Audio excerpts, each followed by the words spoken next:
Welcome back to another kind of funny screencast. As always, I'm Tim Geddes, joined by it's Christmas in August, Joey Noel. Oh, I'm very excited to talk about this movie.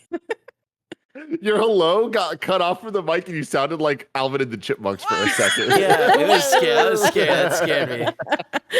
Guys, I have a fun new party trick. I love it. I am Alvin Chipmunks. Oh my God, all of the Chipmunks, and of What? course, we have the big dog, Kevin Coelho. I'm also very stoked to discuss this film. This cinematic masterpiece. Because today we are talking about Ryan Reynolds' Free Guy, the latest Disney movie, formerly a Fox movie, now a Disney Fox movie, because that's how that all works. But this is Kind of Funny Screencast, where each and every week we get together to review the latest TV and movie releases. It happens at least once a week, but there's a lot going on. So this week, we're doing a whole bunch of stuff. We did Marvel's What If Episode 1. We're about to do the Star Wars The Bad Batch season review, and you got this Free Guy review. And then in the coming weeks, we got a whole bunch of fun stuff. We're going to continue doing weekly reactions to Marvel's What If. Eventually, we are going to start doing Star Wars Visions. We got Candyman coming up soon. You guys excited about that? No. Let's get That movie spooky. looks scary. It looks real scary. What's up? What did you say, Joey? So there's something wrong with my mic. None of the lights are on, so I can't tell when it's on and when it's not on. I was gonna cough and I didn't want to do it on camera. It was a whole thing. It's a whole thing. I'm really excited for the scary things. I am excited to talk about the scary things later today because I have just forgotten what it's like to watch scary things in theaters, and it is stressful. It is. And if you want to hear more about scary things, of course, you can go to Kind of Funny in Review, where we just did Don't Breathe 1 and 2. You can go check that out. But that's not what we're talking about. We're talking about Free Guy. Again, this is Screencast. You can watch it on youtube.com/kindoffunny or roosterteeth.com. If you want to get it as a podcast, search your favorite podcast service for Kind of Funny Screencast, and we'll be right there for you. If you want to get the show ad-free, you got to go to patreon.com/kindoffunny, and you could do just that. Enough of the rigmarole, though. Let's get right into it. Spoiler free for the first bit until we make it very clear we're going full on spoilers. Kevin, what did you think of Free Guy? Shockingly enjoyed it. I went in there, zero expectations. I was like, I'm pretty sure this is going to be, like, I'm going to walk out of this regretting it. Walked out, bit of a smile on my face, and I was like, you know what? That was fun. Ryan Reynolds? I can't. Ryan Reynolds. Can do no wrong. You know what I mean? The man is a talented actor. That's what we'll call him. Yeah. Yeah. No, I mean, overall, I had a lot of fun. I did the 4DX experience that we went to make it that much. Like, did that take it from, like, I don't know, a 3 to 3.5? I think it might have. Out of five. Yes. Yes. Kevin, while we're here, do you want to explain the new patented Kevin Coelho scale? Oh man, I don't know if I'm ready for that. All right, let's go. You haven't patented it yet? Yeah. The bottom, refining stage, you know. The bottom is would not recommend, would not go to see in the movies. The 4 is, or I guess 2, there he goes, is like wait to see it on Netflix for free. Mm-hmm. Then 3 is like, yeah, went to the movies. Like 4 is, I would recommend for you to go to the movies. And then 5 is like, I'm trying to go watch this movie again. Yeah. That's going to be my new scale. That's going to be my new scale. Solid scale in there so somewhere, for sure. So like, I think it very much fits in like, hey, we went to go see it. I'm not recommending anyone to go see it. But then if you have the 4D experience, I am recommending to go see it, you know? We call that a 3.5. Yes, 3.5 fingers on the Kevin Coelho scale. Joey Noel, you watched Jungle Cruise with us a couple weeks ago when we did another review that you can go check out. And we did that in 4DX. That was our introduction to the 4DX experience. And you were a little more mixed on it than Kevin and I were. And you're like, I don't know that I ever want to see a movie for the first time in 4DX. Yet here you are watching Free Guy. So I want to know, what are your thoughts on Free Guy and 4DX? So here's the thing. I think any movie that I'm invested, like going into it, I'm like, I really want to see this. I'm really invested in whatever snippet of plot they've shown us in the trailers. That I want to experience normally. This movie, I was like, this movie does not look great. I don't think it's going to be good. So we might as well go see it in this weird 4DX like roller coaster ride kind of situation. So like I didn't have that much buy-in going into it. So that's why I was like, I I'm okay to go see it in 4DX for the first time.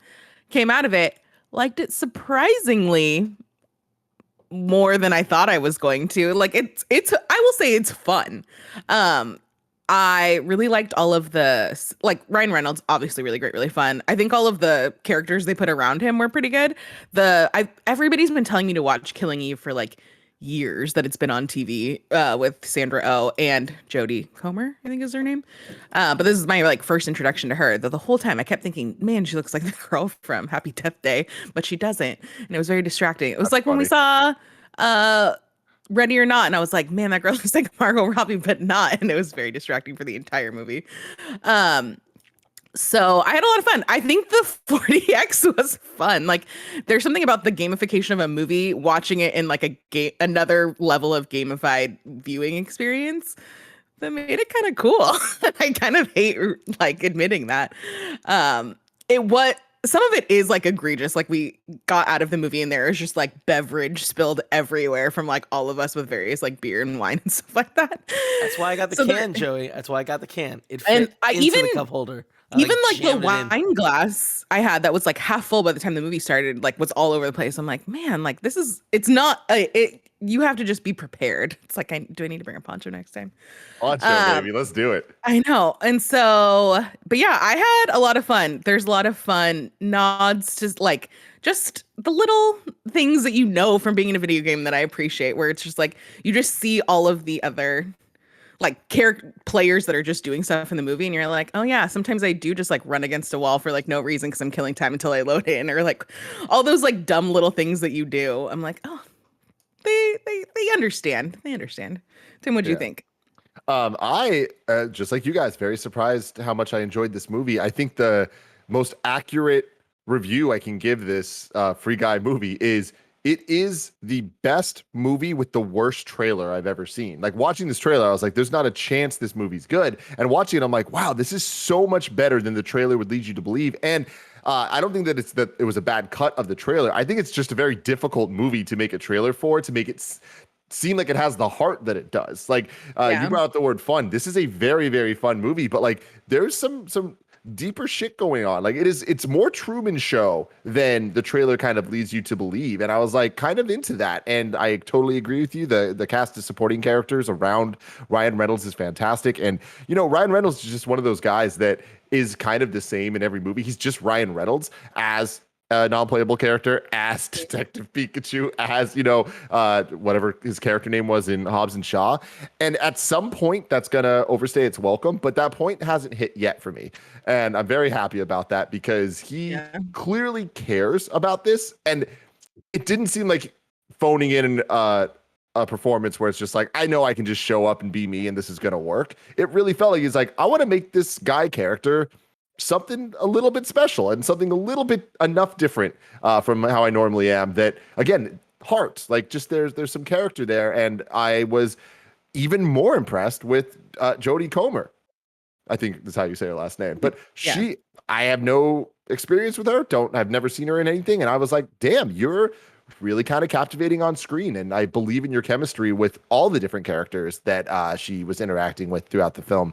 I think my least favorite part about the movie was crazily Taika Waititi. This is my least favorite performance of his in anything I've ever seen him in or seen him even be a part in, like whether he's writing, directing, or whatever.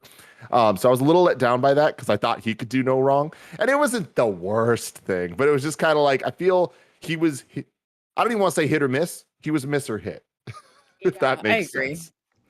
There's something about his writing that like the jokes and stuff like that wasn't my vibe. I don't know. Yeah. I can't tell if it was just like, I feel like he got the least amount of laughs in the theater compared to some of all the lines that other characters got. Which is crazy. Yeah. And we have high expectations for him too. So I think that goes into it, but we have those for a reason. What's up, Kev? I was just going to say, yeah, like his character, the actual character is so thin, and like everything he says is just the most basic, lowest common denominator joke that you can make. And a lot of times it is missed. I did like when they hit, I enjoyed it, but like I was able to like disassociate and like ignore all the shitty moments that character had. But like no one would make the argument that was a strong character. Yeah, and the movie's runtime is almost 2 hours, and I do think that you start to feel it, and it sucks because the first large percentage of the movie, I was like, I am into this thing, and I can't believe how it's just cruising. I'm totally invested, and then it kind of like really hit a momentum halt at some point about 2/3 in, where there was like a big chunk of the movie like that just was not working for me, and it felt like it was kind of retreading a lot of things in less interesting ways than we'd seen them already. And then towards the end, it brought it all back with some genuine surprises that I did not see coming that really, really, really like had us leaving the theater. All of us kind of being like, hey, that was kind of good. So good for you guys. Any final thoughts before we move into spoiler territory? I also don't love Stranger Things. Like has never really hit for me. And now I understand why everybody loves Joe Keery. I'm like, oh, I get it now. Like you have I get it. This is why my whole timeline is always thirsting over him when Stranger Things is on. Yep. So it's spoiler time, baby. We're going in and we're going hard. I can't believe what they did with the Avengers and Star Wars shit. Oh my Didn't god, see that coming. What a good pop. I knew that we were going to get like a lot of fun cameos and video game references and stuff. If I'm being honest, it was a lot less video game references than I expected. It was more kind of like a total video game culture thing as opposed to like direct things. Like he used Mega Man's gun a little bit, which was kind of cool. But like besides that, it was more like if you've played games, you get what they're referencing, like Joey talking about things loading in or whatever. But I was really, really, really happy with how they did that, having him pull out the shield and the lightsabers with the music cues and all that. It was like, damn, man. And just even what he was doing with it, it didn't feel just like reference for reference sake, like we've seen a lot with kind of, these IP orgy movies that kind of seem to be all the rage recently with the Ready Player One and Space Jam and all that. This, of course, has elements of that, but I kind of feel like they did what those movies fail to do for me most of the time, where those are like, all these things are just there. Why are they there? I don't know. And they're not doing the thing we want them to do. Just play the fucking music. And here, they just played the fucking music, had a couple moments of having him do cool things, and moved the hell on as Ryan Reynolds was beating the shit out of CG Ryan Reynolds. And like, if you don't love what I just said, I don't know that you have a beating heart. Yeah, I feel like, the only thing that felt like that IP orgy thing was the last one, but they did it in the best way where it didn't feel like that because it was what? It was Disney, it was Star Wars, it was Fortnite, and then what was the last thing? Portal? Oh, yeah. Well, they did Ton of Portal but before they did one more with the gravity gun. What's the other movie? Oh, Half-Life. Yeah, Half-Life. Got it.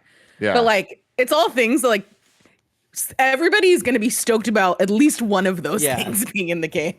Yeah. So I think that's why it works. It's like it hit like a wide range of interests. And on top of that, I think they did a really good job across the board with the cameos. And some of them were genuinely surprising and some of them were a little expected, but the expected ones were all there, which I think is rare. Like there's a lot of times I'm leaving things like, damn, it would have been cool if this person showed up. This movie was like, fuck it, we're going to do it all. From Terry Schwartz, our friend from IGN, and shout out to all the IGN loving this. That was so freaking cool to see. Our friend Lannon, a streamer friend of ours, like a ton of famous streamers that you might know, like so cool seeing them in a major motion picture.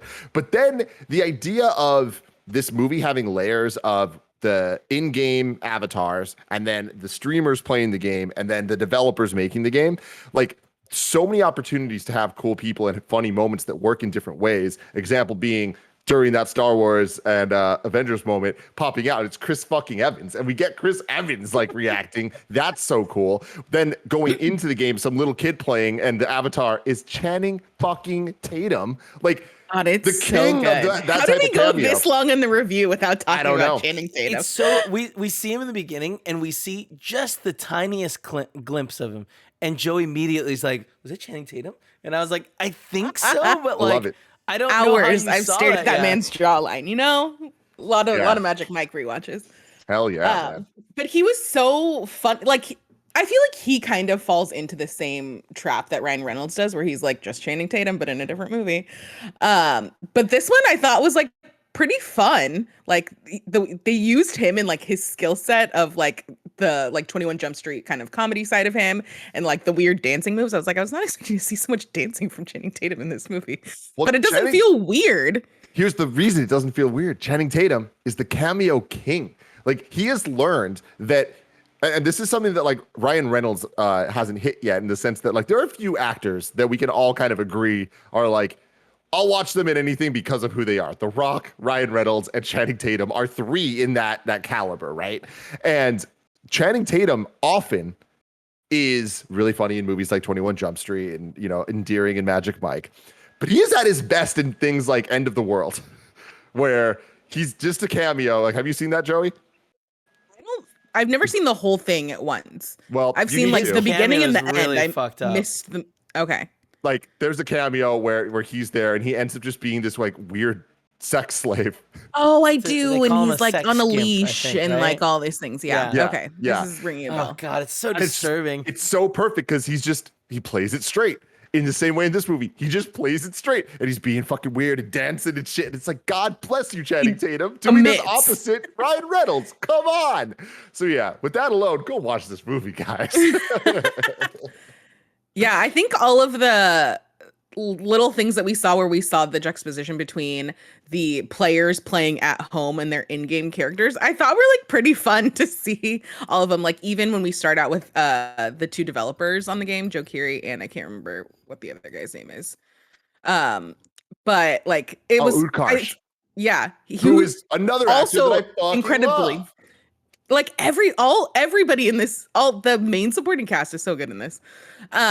Like it's fun to see them like I don't know, it's just fun to see on screen like the people behind the camera and then how they play their characters in the game and stuff like that. Yeah. I like it. The more fun cameos too. These are just voice cameos, and you might have missed some of them. But Tina Fey, Hugh Jackman, Dwayne Johnson, and John Krasinski all have voice cameos in this film. Like, it's just a freaking fun hodgepodge of just like moments that it's not so much blink and you'll miss it. It's more just like there's so much shit that if one thing is a reference that you don't necessarily get, it doesn't matter because there is so much more to come. And that's not the point of the movie. Again, there's heart here where it kind of feels like all this stuff just adds to the world that we actually care about a little bit, which I'm shocked to say. Because again, the trailers for this really made it look like kind of just a blah, nothing cash grab. And I really feel like this is going to be one of those movies that is going to resonate a lot with a Fortnite audience of gamers. Maybe not quite Fortnite, maybe a little bit before that. Older, just a little bit older. But I think it's going to resonate with them the same way that Scott Pilgrim versus the World resonated with my generation when we first watched it, where it was like, I've never seen video games loved this way on screen. And this kind of feels like that to me. So interesting. I don't know. I don't know if it's as good as Scott. It's so hard to say to like think about that objectively. I'm not saying it's as good as Scott. Yeah, Pilgrim. no, it's definitely not. Just I'm so we're saying clear. it's as good It was- at loving video games. Yeah, Sure. for sure. Yeah, I mean, it certainly was like I was kind of shocked that I enjoyed the actual premise of the movie. Like I felt like to get it all, like they did a good job building a story where I was like by the end of it, I was like, oh, that's cool. Like I'm invested in this duo and like them getting the thing. Like, are there issues with like I don't think that if you make like a deal with someone that is like destroying evidence, like you then have to keep that deal, but that doesn't matter, you know? Definitely true. Yeah, I 100% thought that the thing that would be getting me through this movie was like waiting for the cameos and like the fun little Easter eggs to pop up, and that wasn't. Those just ended up being fun cameos and Easter eggs in like a movie that I actually kind of cared about. So that was a pleasant surprise. Yeah. Well, there you have it, everybody. Free Guy. Way better than we all thought it was going to be. Let us know what you thought in the comments below. And until next time, remember, Screencast is where you want to be for all of your weekly TV and movie updates from this beautiful crew. Of course, we have the movie bros, Joey and Kevin. We're going to have to figure out a name for the three of us, though, because I feel like this is going to be the squad going forward. Right. The three of us got our unlimited Regal passes. We're about to be in that theater every damn week, it feels like. I can't wait. Can we The get movie Amigos. I mean, I'm not Theater against Amigos. that. I'm not against it, but let's We'll work- It's a we'll play on workshop it. three Let's amigos. It's a play on three amigos. Okay. But if I have to Yeah. explain it, then it's not a good play on three. Tweet at us if you have good ideas. But until next time, I love you guys. Goodbye. Bye.